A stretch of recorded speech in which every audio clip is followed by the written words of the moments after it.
I joined the biology faculty in 2010 as the resident ecologist, and I quickly came to appreciate the beautiful 1,300-acre campus that we have that's situated in a valley between White Oak Mountain and Bauxite Ridge. As I walked around campus, it was easy to imagine it always being as peaceful and beautiful as it is today, but I learned that that's not the case. You know, we are forever indebted to those who champion our cause to maintain and improve Southern's natural resources. We decided to work on earning Arboretum status for our campus. We began by identifying over 1,500 trees. Each of the trees that are part of the Arboretum will receive a unique Arboretum tag that will have the common name and the scientific name for the tree, but as well, it will have a QR code. I can imagine families seeing the Arboretum sort of as a treasure hunt, with children with their cameras going from tree to tree, clicking on those QR codes and learning more about the trees we have here on campus. I think it was 10 years ago that I got interested in mountain biking.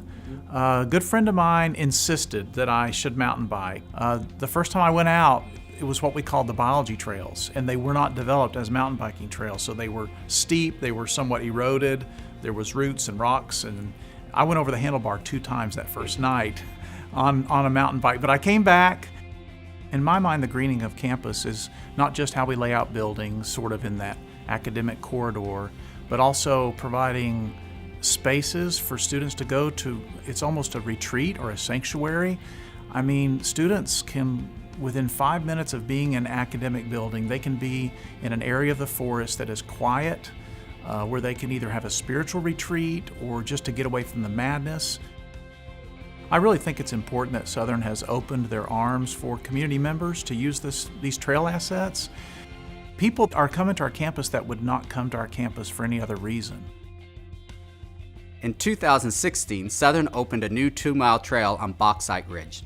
It presents the story from creation to the earth restored. The last plaque on the Sabbath Trail has a URL where people can access a map locating the different Seventh-day Adventist churches in our community, Bible studies, and other materials.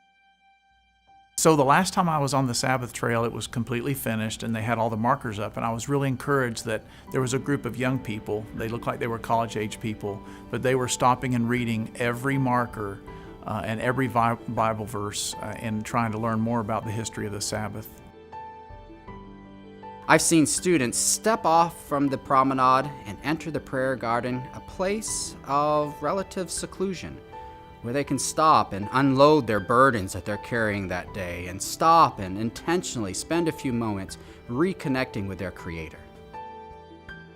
Recent updates to the prayer garden include new benches, improved lighting.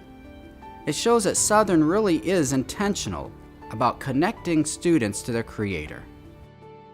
We are forever in debt to visionary leadership who for over a century worked to maintain and improve Southern's natural resources.